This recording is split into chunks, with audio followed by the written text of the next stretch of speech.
Let me tell you, if you're closing in on retirement, this is a fantastic video for you to listen to. It will help you hit the ground running versus stumbling your way through retirement.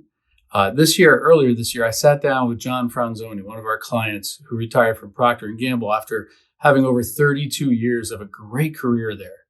I'll link the whole video there with John so you can listen to it. And believe me, it's well worth it. John spent a good amount of focus on the part of retirement that so many people overlook. They don't plan for it, and often they just don't see it coming. I'll share some highlights here so you can see how he identified the problem and then overcame it with his own solutions. Some of John's insight will show you that no matter how you start out, there's time to adjust.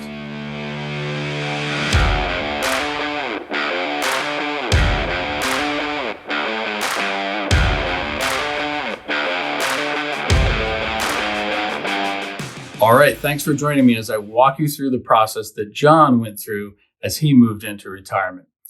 And let me tell you, he's not the only one. We see a lot of our clients go through this on different levels, but they still go through it. So what is it, right? Well, I'll let John tell you. A couple of years went by, literally a couple of years.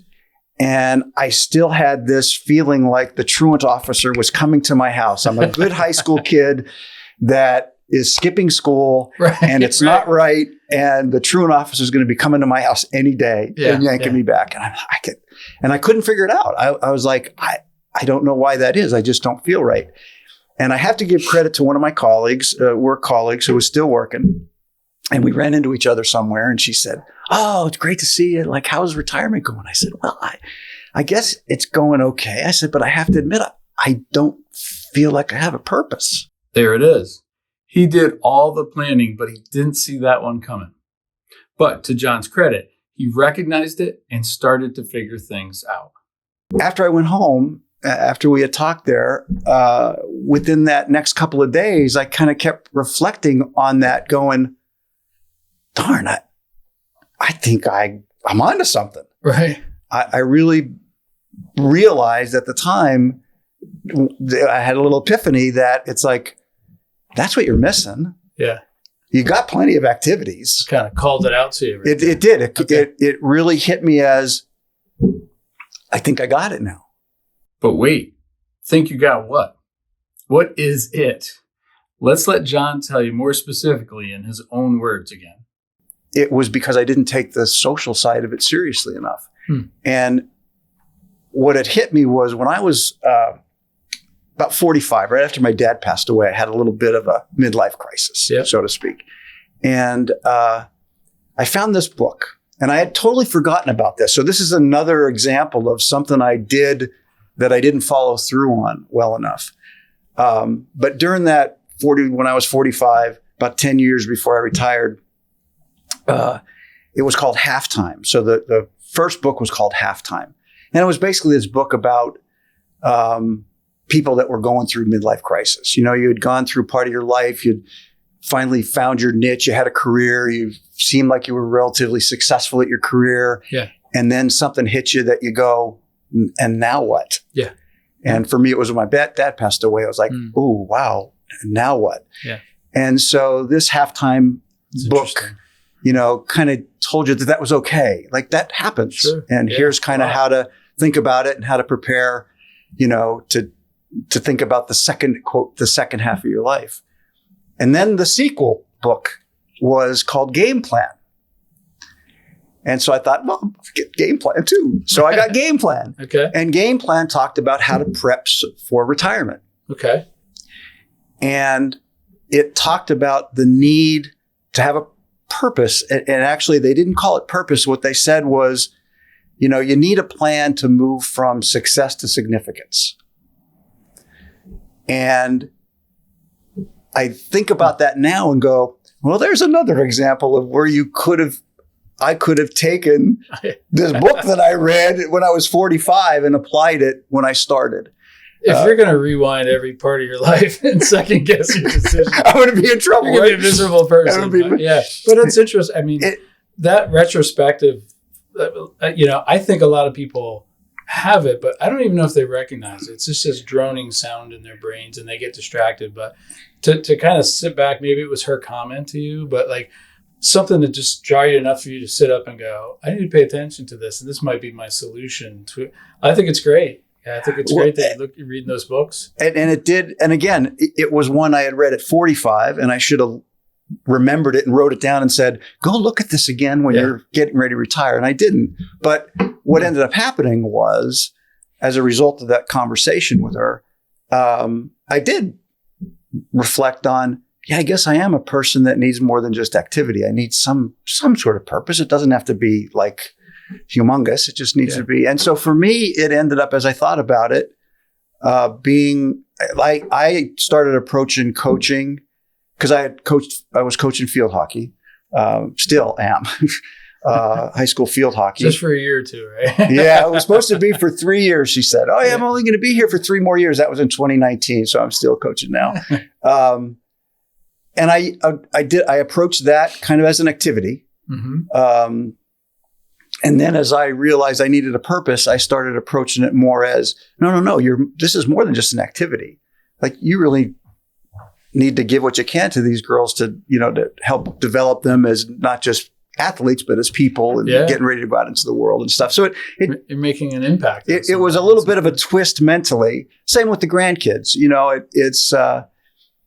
It became like, okay, I'm lucky enough to have 4 grandkids. Of course, they came one at a time, 2 years apart. Yeah. And it kind of changed my perspective on what's my purpose when it comes to adding value to these 4 little kids. Yeah. And so for me, there was a meme that I saw years ago, probably about 7, 8, 9 years ago, that if I had to sum up, what do I put off to the side that is kind of what has soothed me now as my purpose versus just activities. It was a meme that I saw. It was an older man, a silhouette of an older man in black, and then a silhouette of a younger person. And one block at a time, the black was being moved from the father to the child. Yeah. Oh, kind of providing your whatever you could offer, your wisdom, your hopes, your dreams, one piece at a time. And I thought, okay, that's pretty cool. That's where I'll go. And so for me, once I kind of found that, and said, okay, I still do have a purpose. It's more than just activities. It's more than just painting rooms and fixing up the garage and, right. and traveling here and there. Yeah. So that helped me significantly. So there it is, the social planning versus the financial planning. Such a key part of a happy and fulfilling retirement, but so often overlooked.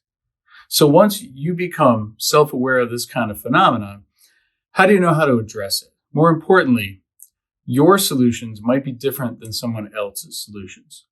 Let's hear how John started recognizing that he was getting back on track. All you need, I don't need like every minute of every day to have a purpose, but you get little signals that it's worth it. Mm-hmm. So like the first time the 8-year-old granddaughter is baiting her own hook. Yeah. After you tried to teach her how to bait her own hook. She just does it and doesn't ask for help. And now it's like, yeah, that's right. She just baited her hook. Teach her to fish, right? Yeah, that's it. That's it. If you have kids like I do, you can relate to what he's saying there, right? I mean, being able to teach a grandchild any of your abilities is so special. Those are some great social moments for sure. So the question remains, how do you plan for this kind of stuff? For folks that are ahead of retirement or thinking about going into retirement, or even those that there are, in hindsight, there were multiple opportunities for me to take social planning more seriously. So if I would leave people with one thing, take the social planning way more seriously. That was my learning. I did not take it serious enough. And I had multiple things along the way that if I would have had in the back of my mind, hey, I got to really take the social planning just as seriously as the financial, I had those books that I read at 45 that I really didn't take seriously. When you say social planning, What am I going to do after retirement? Right. What are my goals? Because the reason I ask that, John, is you're not a guy that's short on hobbies and interests, right? But I guess making sure that you're identifying what's important, where you can provide value. I'm trying to give somebody some specific things that they might be able to do to.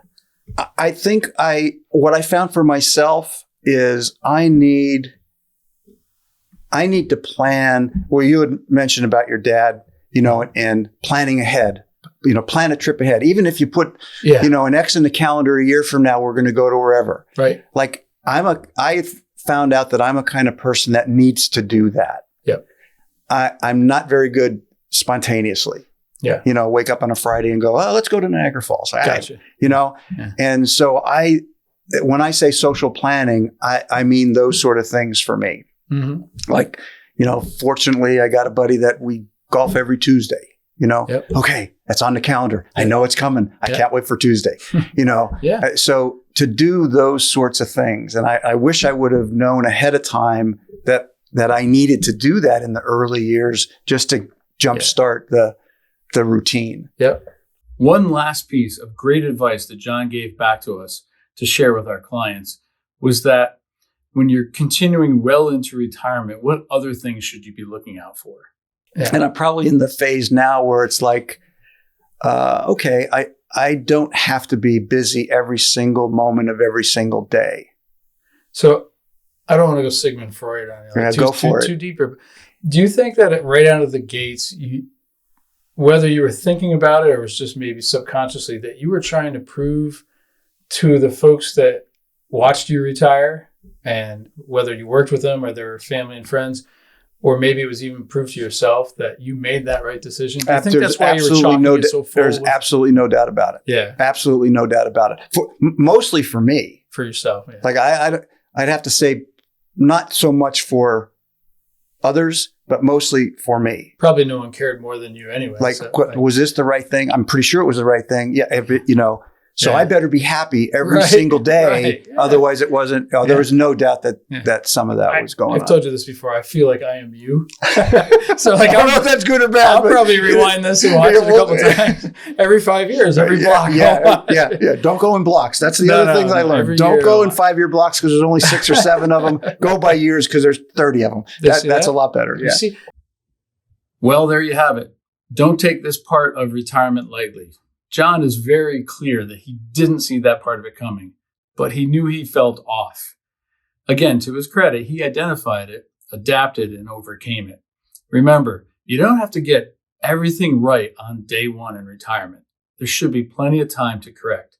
And I hope you enjoyed this video as we continue to work hard to educate folks like you on how to be successful, really, in many parts of your life.